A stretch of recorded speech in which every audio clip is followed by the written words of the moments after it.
আপনারা কি আমের খোসা ফেলে দিচ্ছেন? ভুলেও আমের খোসা ফেলে দিবেন না।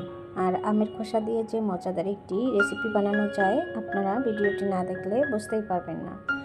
আজকে আমি আমের খোসা দিয়ে মজাদার একটি রেসিপি আপনাদের সাথে শেয়ার করব। আশা করি রেসিপিটি আপনাদের ভালো লাগবে। হ্যালো ভিউয়ার্স, আসসালামু আলাইকুম। কেমন আছেন সবাই? আশা করি সবাই অনেক ভালো আছেন। দেশ এবং দেশের বাহিরে যে সকল ভাইয়া আপুরা আমার ভিডিওটি দেখছেন তাদেরকে অসংখ্য ধন্যবাদ। লাইক দিয়ে ভিডিওটি দেখা শুরু করবেন। আমের খোসা দিয়ে আমি রেসিপি বানানোর জন্য এখানে আম নিয়েছি, আর একটা পিলারের সাহায্যে আমের খোসাগুলো আমি এভাবে ছিলে নিচ্ছি। আপনারা চাইলে কিন্তু এই কাজটা বটি দিয়ে করে নিতে পারেন। আপনাদের কাছে যেটা দিয়ে কাটতে সুবিধা হবে সেটা দিয়ে কিন্তু কেটে নিতে পারেন।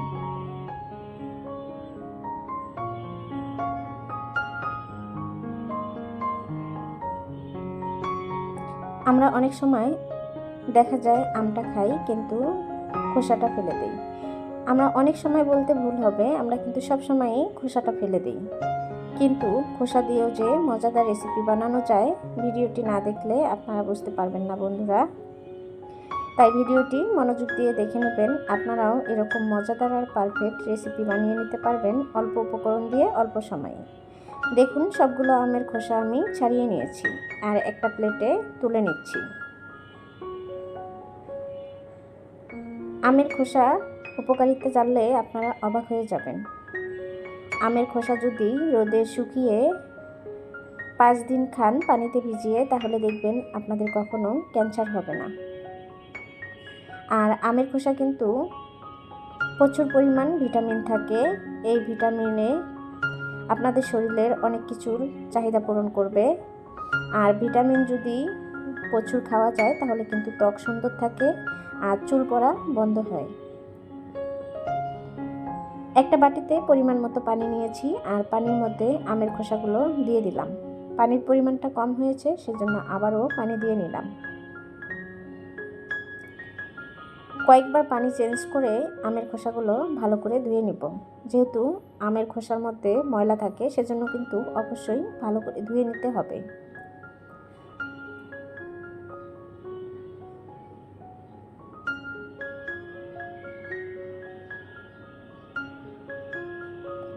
আমি একবার ধুয়ে নিয়েছি, অফ ক্যামেরায় কিন্তু কয়েকবার ধুয়ে নিয়েছি।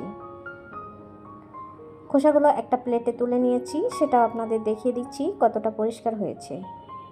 এখন চুলায় একটা টপার বসিয়ে পরিমাণ মতো পানি দিয়ে নিয়েছি আর আমের খোসাগুলো এর মধ্যে দিয়ে দিচ্ছি।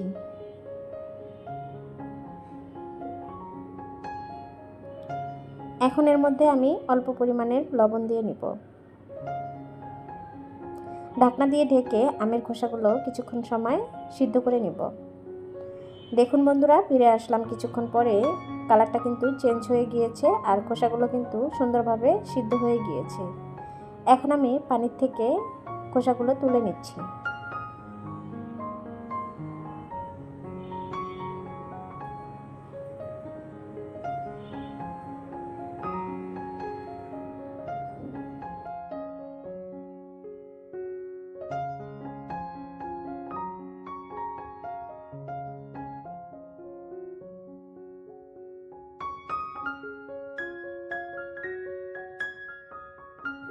এই যে দেখুন, আমের খোসাগুলো আমি তুলে নিয়েছি।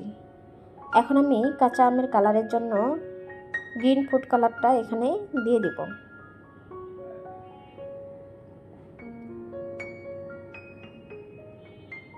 নেড়েচেড়ে ফুড কালারটা পানির সাথে ভালো করে মিশিয়ে নেব।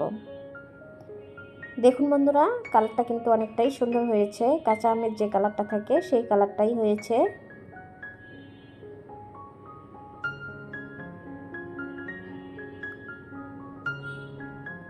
এখন আমি এর মধ্যে অ্যাড করে দিব কর্নফ্লাওয়ার। এর জন্য একটা বাটিতে পরিমাণ মতো পানি নিয়েছি আর এখানে 1 টেবিল চামচ কর্নফ্লাওয়ার নিয়ে নিব। পানির মধ্যে নেড়েচেড়ে কর্নফ্লাওয়ারগুলো ভালো করে মিশিয়ে নিব। এখন আমি কর্নফ্লাওয়ারগুলো টপারে দিয়ে দিব। আর হ্যাঁ বন্ধুরা, ছোট্ট একটা টিপস আপনাদের সাথে শেয়ার করছি। কর্নফ্লাওয়ার দিয়ে দেওয়ার সময় অবশ্যই এক পাশে ঢেলে দিবেন, আর পাশে নাড়াচাড়া করবেন, তা না হলে কিন্তু কর্নফ্লাওয়ারগুলো দলা পেকে যাবে। এই যে দেখুন আমারটা কিন্তু দলা পেকে গিয়েছে, আমার একটু নাড়তে দেরি হয়েছিল সেজন্য।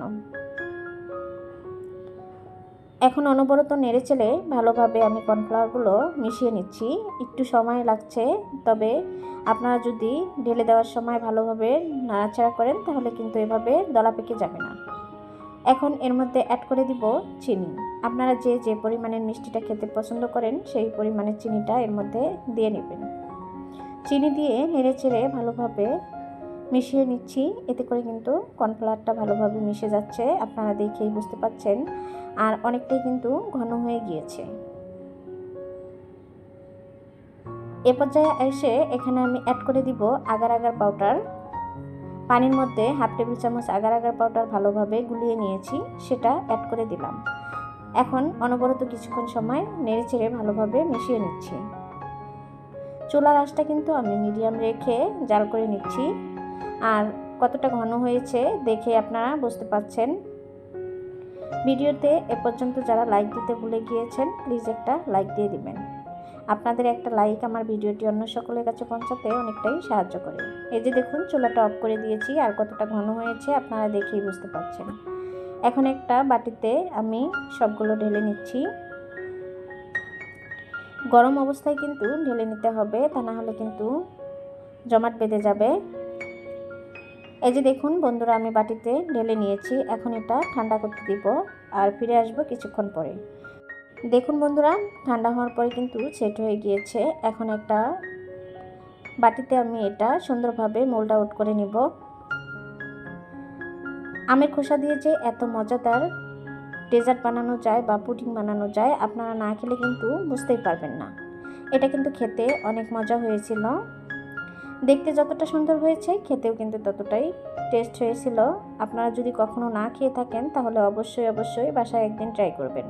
আশা করি আপনাদের কাছেও অনেক ভালো লাগবে। আমার বাচ্চারা তো অনেক পছন্দ করেছিল আর অনেক মজা করে খেয়েছিল। আশা করি আপনাদের বাচ্চারাও অনেক পছন্দ করবে। ভিডিওটি ভালো লাগলে চ্যানেলটি সাবস্ক্রাইব করে দিয়ে পাশে থাকা বেল আইকনটি অন করে রেখে দিতে পারেন। আমি যে কোনো সময় ভিডিও আপলোড করার সাথে সাথে আপনাদের কাছে নোটিফিকেশন চলে যাবে, আর সময় সুযোগ বুঝে আমার ভিডিওগুলো দেখে নিতে পারবেন। আর যারা আমার চ্যানেলটি সাবস্ক্রাইব করে দিয়েছেন তাদেরকে অসংখ্য ধন্যবাদ। আমার রেসিপিটা আপনাদের কাছে কেমন লেগেছে অবশ্যই কমেন্টের মাধ্যমে জানাবেন। ভিডিও বা ভয়েসে যদি কোনো রকম ভুল হয়ে থাকে ক্ষমা সুন্দর দৃষ্টিতে দেখবেন। আর রেসিপি ভালো লাগলে ফ্রেন্ড এবং ফ্যামিলির সাথে শেয়ার করতে ভুলবেন না। আজ এ পর্যন্ত সবাই ভালো থাকবেন, সুস্থ থাকবেন। আল্লাহ হাফেজ, আসসালামু আলাইকুম।